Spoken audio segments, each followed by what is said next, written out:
Hi again. I know, another video in the same outfit. I decided that I'm going to do my April favorites today. I know I skipped May because, May. I know I skipped March because, I don't know, March I felt like there wasn't really anything new that I was obsessed with. Project 10 Pan makes like the whole thing kind of boring because I wasn't really trying that many new makeup looks because I was focusing so hard on trying to finish the products that I was trying to use up so that I could buy some more makeup. I wasn't all that inspired outfit-wise in the month of March. I don't know, it was kind of just like a kind of whatever kind of month in terms of, you know, all things clothing and makeup related. So I didn't really have a lot of favorites. I decided to bypass the March favorites video. But now I will do an April favorites video because there are some things that I have been loving in the month of April. In the month of April, I decided it wasn't so crucial for me to only be using projects I was trying to eliminate in P10 Pan. So I started going back into my, MAC blushes and eyeshadows and, some other things that I hadn't used in a while. And it brought back my love for them, I guess you could say. I'll start with makeup. There's not really a lot of clothing or accessory items, but I'll start with makeup. So, since I finished 2 foundations, I had to get another one because I had nothing else left to use. So I don't include this in shopping outside of 10 Pan, but I did get, after all the raves about it, I did get the NARS Sheer Glow, and just for your reference, my color is Mont Blanc. And yes, I do get the color that matches my skin. I don't like to get colors that are too dark because then you have to like blend it in all through the neck and whatever. I think foundation is meant to match your skin tone, and then if you want to be darker, you can darken yourself up with bronzer or brighten yourself up with blushes or whatever the case may be. But I think foundation is meant to match your actual skin color. So I've been loving this. I didn't think I was going to like it so much because I have really oily skin, but I really like it. I'm still trying to find a good primer to use underneath it because my Laura Mercier, oh, that's almost done. That's going to be number 6. My Laura Mercier primer is not cutting it for me anymore. Not loving it. Anyways, I'm loving applying this with my MAC 109 brush, which is super dirty at the moment. But it's really cool. It's short and stumpy and fluffy. If you don't have this brush and you use NARS Sheer Glow foundation, I highly recommend this brush. It applies it super, super easy. I just put some foundation on my hand, dip this in there, put it, in a couple spots on my face, and then blend it in from there. And makes it really, really easy. Coverage is really great. Obsessed with that foundation. One of the other things I've been loving is a blusher.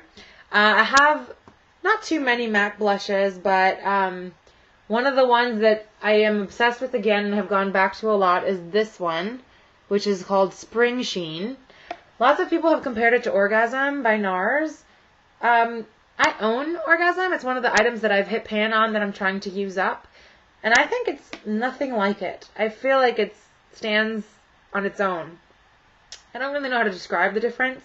I mean, in the pan, it looks a lot like NARS Orgasm, not in this picture that you can see, but if you go and look at it in the store, it looks a lot like Orgasm in the pan because it looks like a corally pinky with like gold little shimmer dust in it.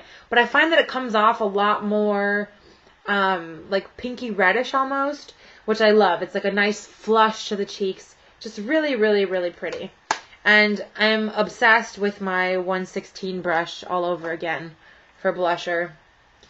It's I don't know. It's kind of thin. It's rounded at the top. Comes to like a point a little bit. It's also dirty. It's time for a washing. But loving that. And just 2 more makeup items. One thing that I've been loving is my Lancome Art Liner. It's super easy to use. The easiest liquid eyeliner ever. I just kind of apply it. I have it in black. I just apply it, or noir it's called, I'm sorry. I just apply it from the middle of my eye out to the corner first so that that's the thickest, and then I go from the inside to the middle, and same on the other side. And you can do it as I have it today, which, I basically stopped at the edge of my eye, or it's super easy to flick out, super easy to wing. I mean, you can do a million things because it's like, I'll show you. I don't want to get it messy, but it's like almost like a felt tip marker point. But super, super pointy. Come on, I want you to focus on it. I don't think it's going to happen.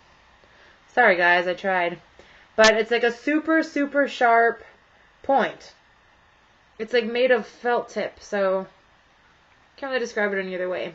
But it's the easiest liquid liner I've ever tried to apply.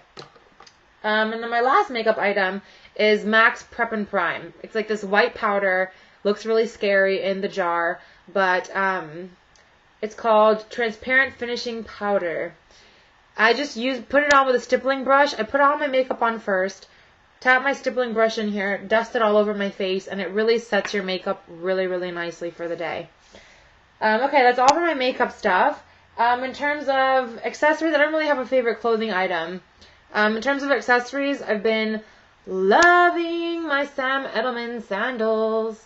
I have these gold ones that I've showed you before, and also the leopard ones that I got that I've also showed you before in a haul video. They're super comfortable. They're like squishy. They have like a pad or something. I don't know.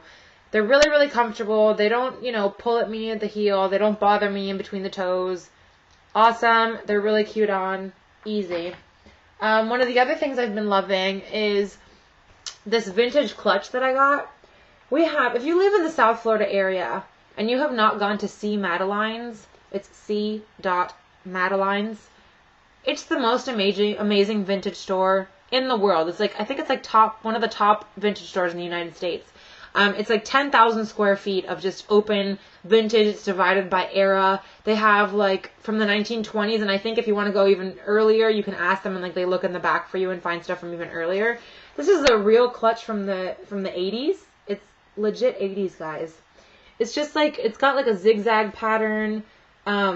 It's got like this like rosy print on some of it, and then some of it's got like this zigzaggy stuff. This is like a pinky, kind of like an alligator color, and it's got like gold detailing, and then this is black, some kind of black printed fabric. But it's really, really cool. I've been using this clutch pretty much every single time I go out because it goes with everything. I tend to wear a lot of black when I go out, so it goes really good, and it gives a nice pop of pink to your outfit. And then the last thing I've been loving and obsessed with are my new Oliver Peoples sunglasses. Miami's so sunny. I have another pair. My other favorite pair of glasses are my Balenciagas, which I'll show you right now. Sorry, I should have had them before. My Balenciagas are these guys. They're blue up here, and then they fade into purple, and then they're clear on the bottom. They're absolutely gorgeous. I get ridiculous amount of compliments on them when I wear them. But the problem is they're great for the winter. They're huge. They're great for like the winter months down here, but there's not really a lot of sun protection. So I find that when I wear them out in the summer, I'm still squinting a lot. I can barely see anything. So, whoops, that kind of defeats the purpose of sunglasses. Like, you want to be able to walk around in the sun without squinting, because one of the main purposes of sunglasses is so that you don't get these little, whatever these wrinkles are called that you get as you age as a woman. Men don't get them as much because men don't wrinkle as much as women do, at least. Anyways, the whole purpose of sunglasses is to help you avoid that. So these, I have not been this obsessed with a pair of sunglasses in quite some time. I found them at Intermix. They're nice, like a tortoise shell. They have like this cool, like retro, like gold, I guess you can call it piping in the glasses there in the front. And I swear when I put them on in the sun, it's like I put tints on my eyes. Like when you tint your car, it's like I tinted my eyes. I could see everything perfectly clearly. They're super cool. They're very like glamorous. I'm like obsessed with these. You can totally see my computer screen. But anyways, I'm obsessed with these glasses. One of my best purchases of the summer, and I'll stick to that as the summer progresses. And I've been using them the entire month of April, and I will continue to use them. So that's it. That's my April favorites. I hope you enjoyed. Sorry I bypassed March, but really wouldn't have been very exciting for you. Anyways, please don't forget to subscribe if you haven't already. I will speak to you again soon. Have a great day. Bye.